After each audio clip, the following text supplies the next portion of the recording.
Yo, what's up? It's your boy Carcino here. Let's get into it. Oh, it's time for the NBA rundown. Oh, yeah. The Heat and 76ers. We going to kick it off with them. But I'm going to give y'all time to get on in. Now, first thing that went down today was a lot of people were saying bad things about us for some reason. They seem to make all of their content based on talking about little old me. I'm so unimportant that they want to keep talking about me. All right. Anybody can just make up stuff and keep just saying stuff out their mind because they don't know what the hell they talking about. But people seem to like that over there and want to go trolling and following. That's their thing. But we ban those goofies over here because we don't like the goof show. So we get them on out, booted right out the door. First thing. So in case you was wondering why a couple people were booted, they know why they got booted. We don't deal with none of the silly gang. Silly gang people can stay over there in the silly world and keep making videos dissing each other. Silly gang. Oh yeah. So definitely thank all you guys. Hopefully you hit the like button, subscribe to the page. The Patreon is Carcino for Life. We're going to have a very interesting time there where we really go in on this gummy who too broke to afford the Patreon. And then we go thank all the people on Cash App that donated to the Carcino Cash App. Thank you. And without further ado, let's get into this. The Miami Heat and 76ers. Oh, buddy. This is what I'm talking about. This is what it's all about right here. This is called dog ball. And if you don't know what dog ball is, only thing dog ball is telling you firsthand where you done went wrong and where you done did right. Dog ball, meaning everybody buying in, selling in to get on the ball. They like ball hawks, but we call it dog ball.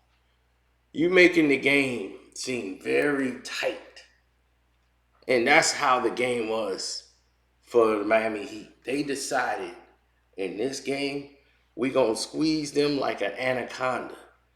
And we're going to make the Philadelphia 76ers panic. James Harden is the same guy he's always been.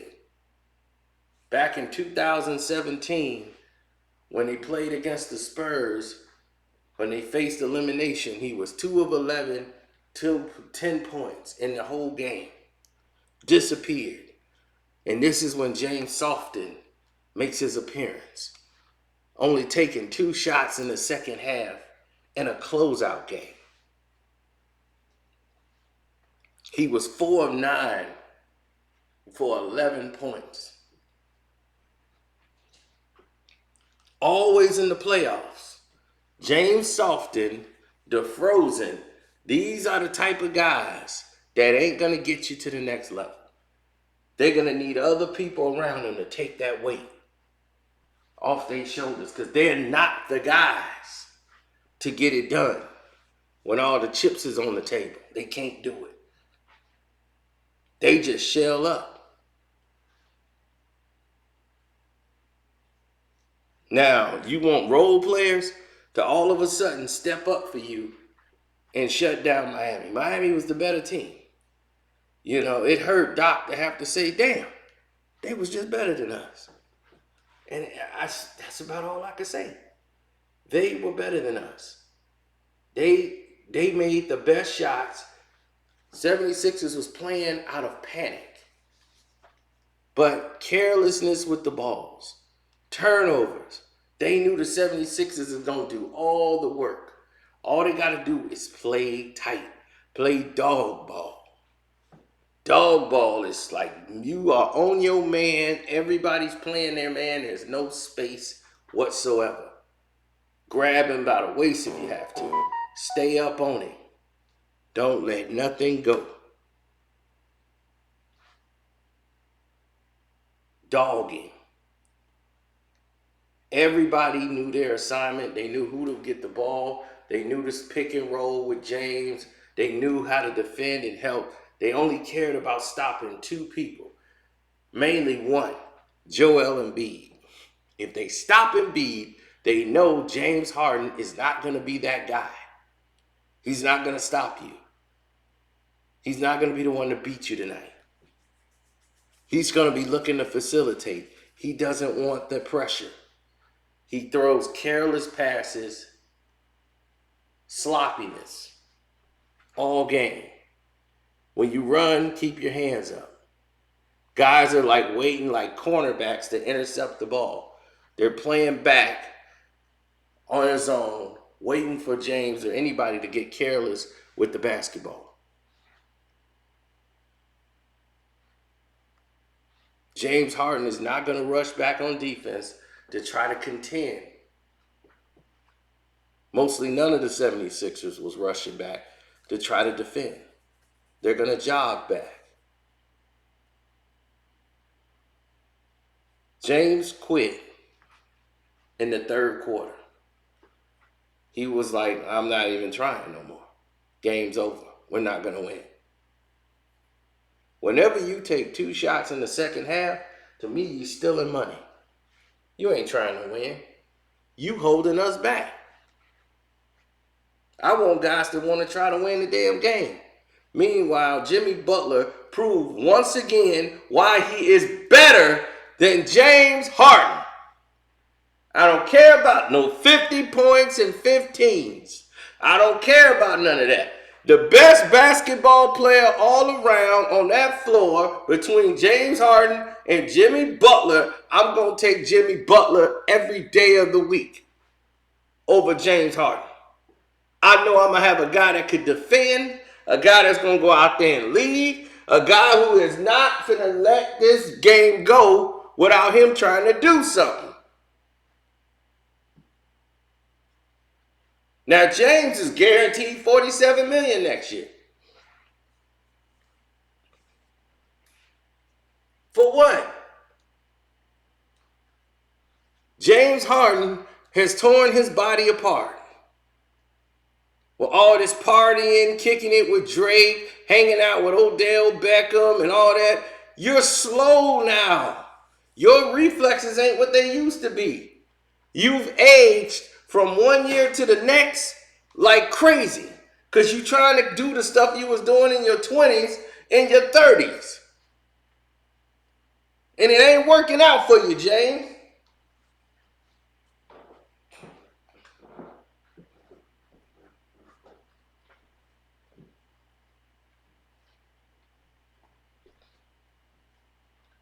So, guys that are young and athletic on the Miami Heat, Tyler Hero is more into his own.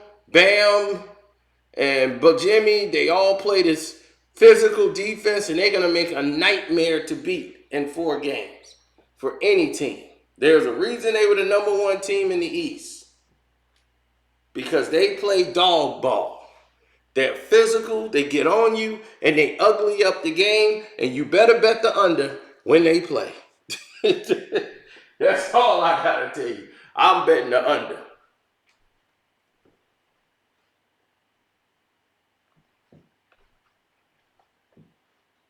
They got shooters on the team, so you gotta respect the Heat. When you can't just leave them out there. The guy Strus, he stepped it up. He hit some big shots today. And normally he's a liability on defense, but Strus can shoot the ball. And now you got to give Pat Riley credit because he knows how to recruit talent. Unlike Phil Jackson, who wish he was like Pat Riley. Pat Riley can draft. Pat know who they need to get. Pat knows basketball minds and know who to work with.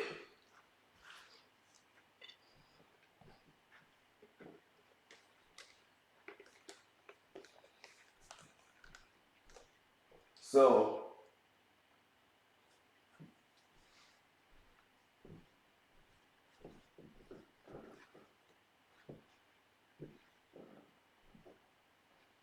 it was always an enter thing with me, as far as, man, we gotta have this inter battle, this intertwining one-on-one situation to see what would happen if this was the case, right? That's the way I see it. Now I look at, piecing scenarios together. I'm looking at scenarios, right? And I see, let's say, a scenario that I like or a scenario I don't like. I'll say to myself, okay, here's a scenario I'm cool with. I got this matchup with Joel Embiid. Joel Embiid was so aggressive today. He just was off. And he is not comfortable with shooting more than like 14 shots a game, which is crazy to me. But that's how much, he's not used to that. He's playing a role where that's pretty much how many shots he takes and around that. So today he was just aggressive. He shot like 24 shots because he needed to, but he wasn't really hitting. And maybe it was his orbital bone, maybe it wasn't. But I'm just saying, they put all the pressure on him.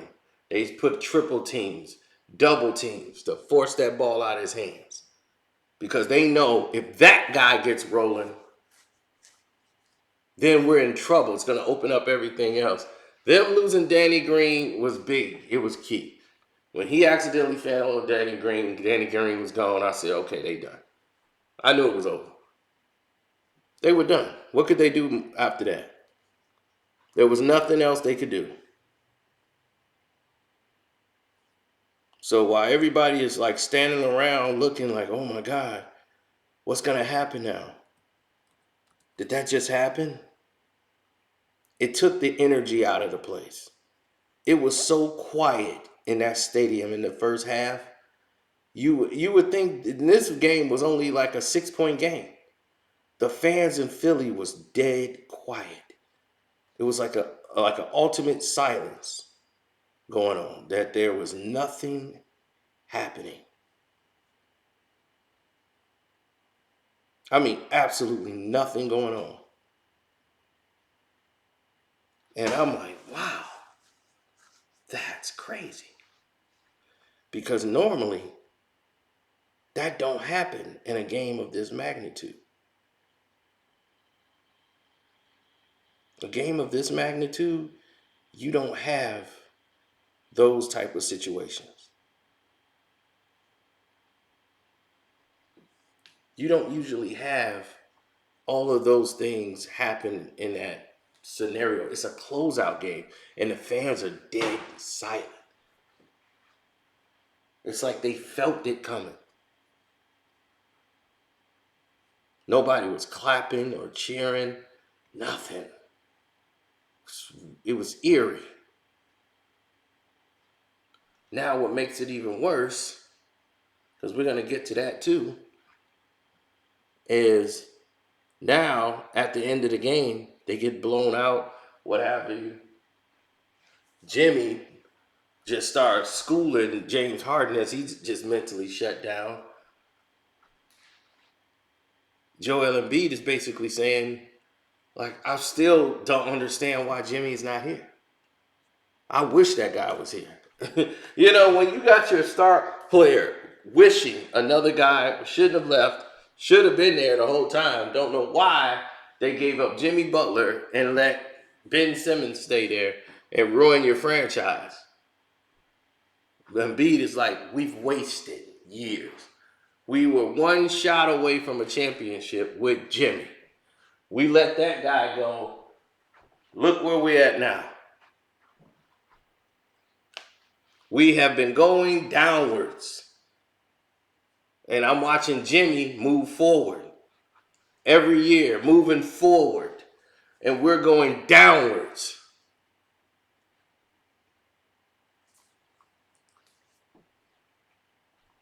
Everywhere that guy goes, he has produced. And we honor him and thank him by moving him along and not keeping him. When we went further with him and the team was different and it felt it, Joel Embiid felt protected. But they let that happen.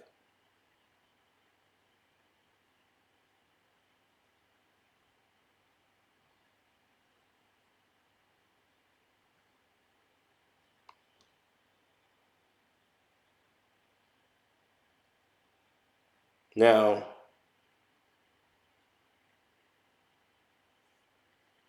we move on to what's really going on.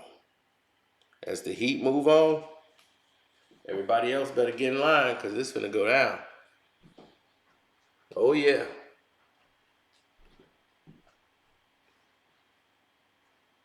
Now,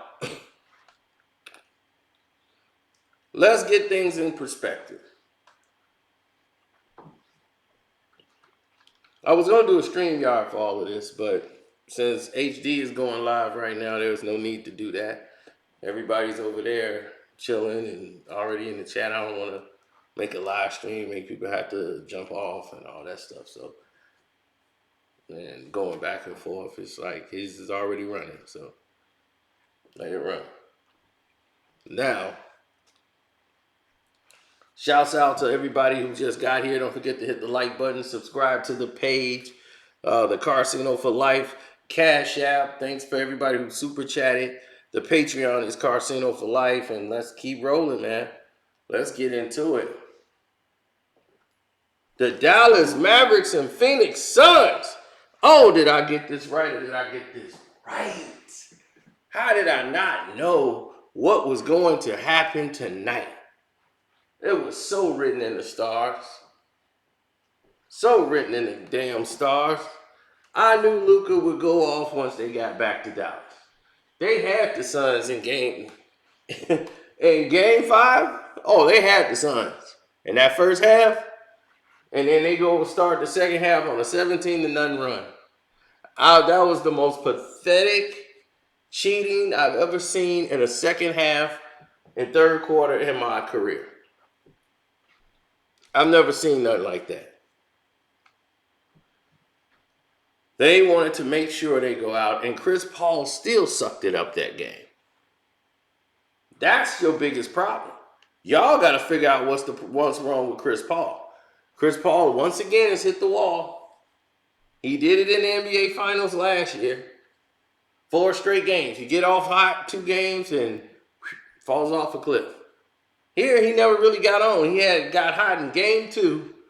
And ever since then, it's like he don't have no energy left. He's done. Now it looked like he didn't hurt his knuckle again or whatever. It's done. This should be the final year for Chris Paul. It really should be. Because it's like his body can't physically take this anymore.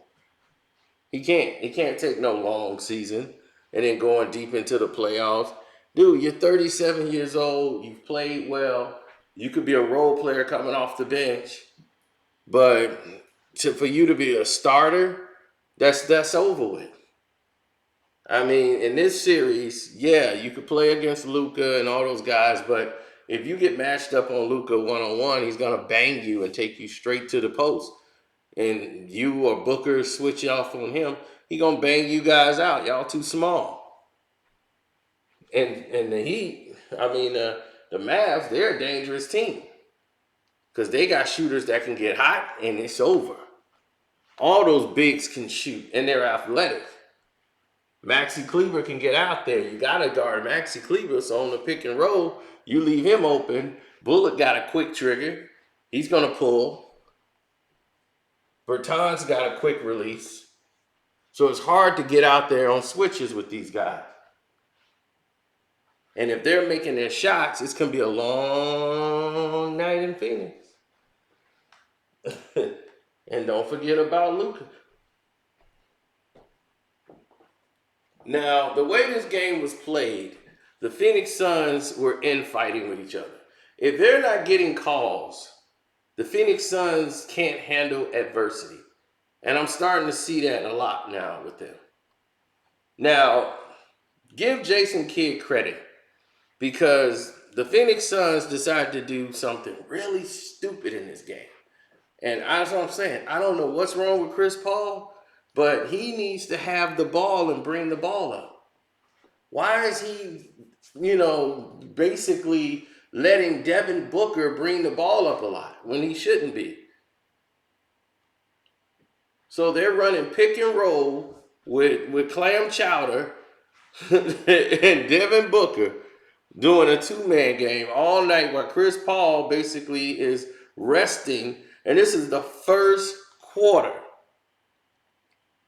Meanwhile, they're going to double. The Dallas Mavericks are going to play zone because they know Crowder is slow, and you got Bullock and Luka at the top. So they're going to send the double team to help out Luka on Devin Booker. So Crowder has to get to a certain position where Book can get him the ball. I've never seen the Suns look this sloppy when they were able to not get those, gift calls and everything. They're good when everybody gives them those ticky-tack calls. But when you got people like Luka and Dallas, they all going downhill and bringing pressure the way they did. They played real physical in this elimination game. Luka got kicked in the shin. He came back. He rolled on the staircase and on the Stairmaster or whatever and came out and was just remarkable. See, this is what your superstar players do. They do superstar things. They show up and they show out. And Bullock and everybody else, Dinwiddie got hot for the first time.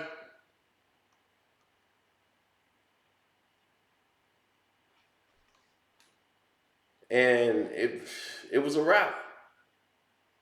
Great defensive hands by the Mavs, too. That's another thing. Hands, alert. And this is what young basketball players need to know. Get your hands in the passing lanes. Stop just, trying to react with your body. Use your hands and your arms. Keep your arms in those passing lanes. You see, the Suns is all used to regular season. Playoff basketball is different. Playoff basketball is entirely different. You got to do more handoff passes. And that's what they've changed in Dallas. It's not a lot of passes, that's not like that unless they're throwing alley-oops at the rim. Or they're throwing a whipping shot across the court. They do a lot of handoff passes in Dallas now. And a handoff pass means you got to come to the ball and actually get it. That's what the Miami Heat does. That's what Dallas is starting to do. And you know what that does and what that equals? Less turnovers. Come get this ball. That's how you're going to get it. And nobody's communicating on Phoenix. They just broke down tonight. It's like they mentally gave up. You're not going to win a championship like that. That's not a team that's together. That's not a team that's playing like they linked in. They're a team that's like, damn, can't believe this happened. Oh, well, and everybody's pointing fingers, looking at each other, blaming, trying to figure out who to blame in the situation.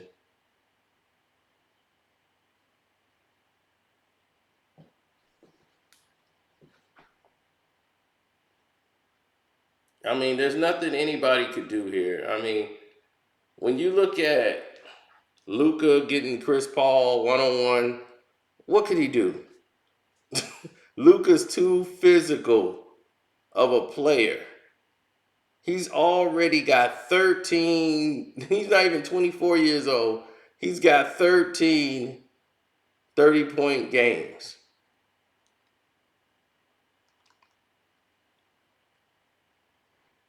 In the playoffs, rather.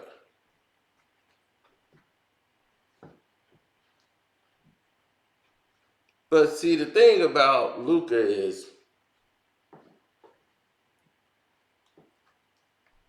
Luka is going to bring in and usher a new era for Dallas.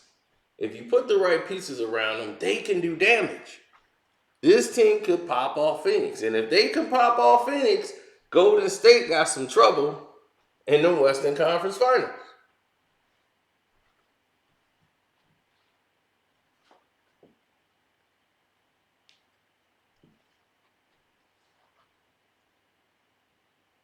Well, Luka definitely can get you there.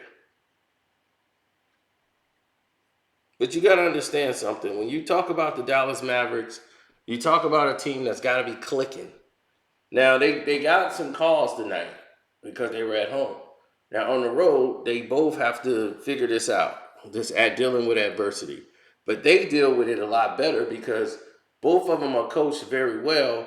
But Dallas is used to the physical contact. They're used to a physical game. Phoenix is finesse, all finesse. They're not used to it getting rugged. And Dallas is making it rugged. They are a rugged team. People think they're finesse. They're rugged. And they play like that because that's the only way they can match up with athletic teams, especially like Ayton. They like to give Ayton in a switch and bring him out the paint defensively to have him guard Luka. Luka wants him out the paint. This is what Jason Kidd wants because now they have athletic bigs that can help out on rebounds. So having Ayton out the paint, you're going to depend on Chris Paul, who's lapping down in the paint, even though Brunson is at the top of the key, and you got Devin Booker. Those guys are down there in the paint to help out with rebounds. You got Bridges outside of the paint as well. So the Dallas Mavericks has made adjustments to keep the bigs at the top of the key and the small guys in there battling for rebounds. And what is going to end up happening is you're going to get out rebounded.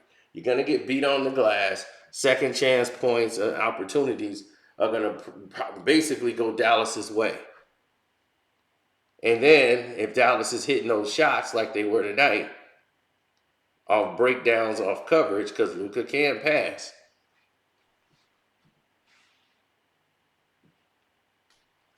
you're dealing with a team who have to stay connected.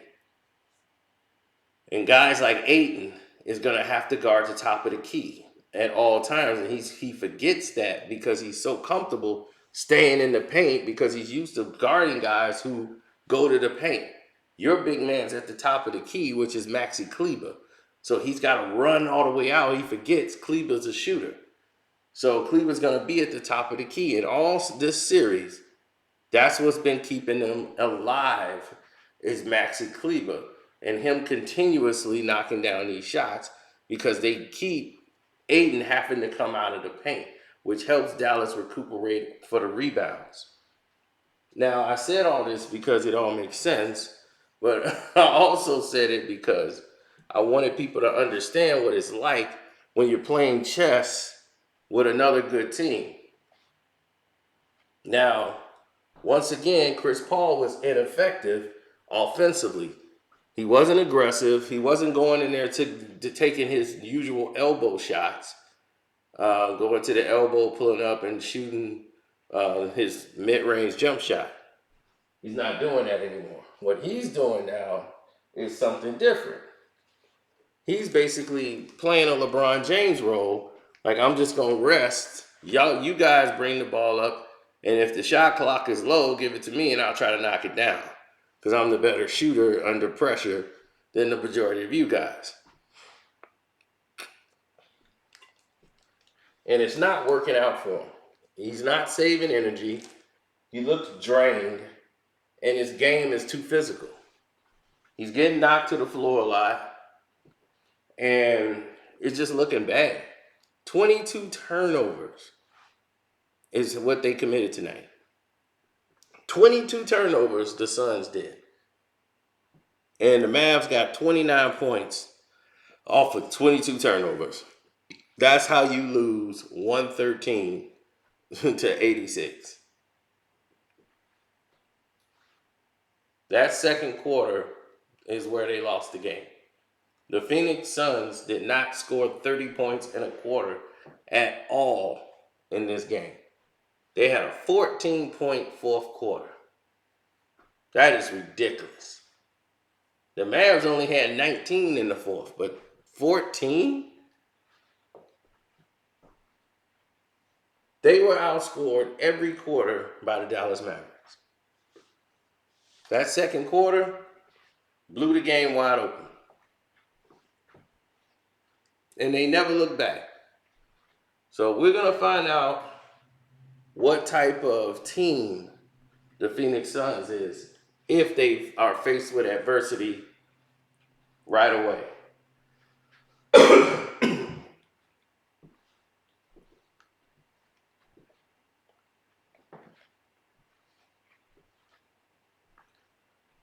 That's how you determine the winners from the losers.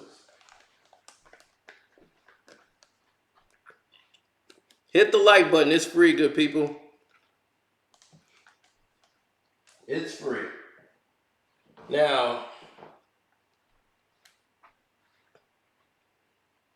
the Suns did not play this like it was a closeout game. This is a game 6.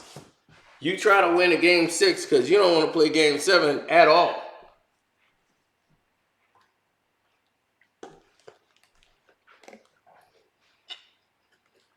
Jordan made sure he was not playing game 7, no matter what.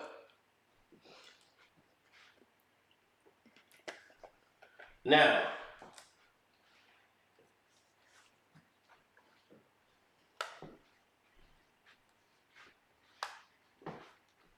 the way I look at it, it's going to be a close game when they do play.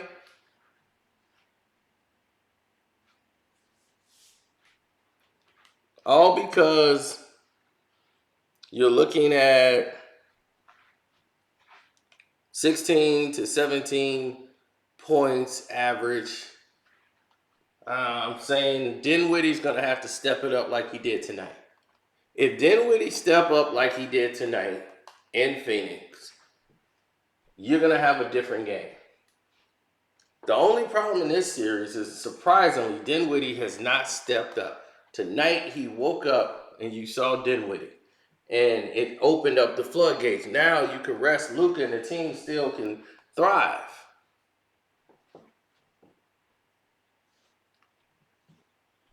Because that's what you really want out here. You want a team to be able to thrive. To be honest, I don't know what they're finna do after this. Like, they gonna have a lot of decisions to make because Luka ain't finna back down. The rest of the team ain't finna back down. This is a done data. Done data.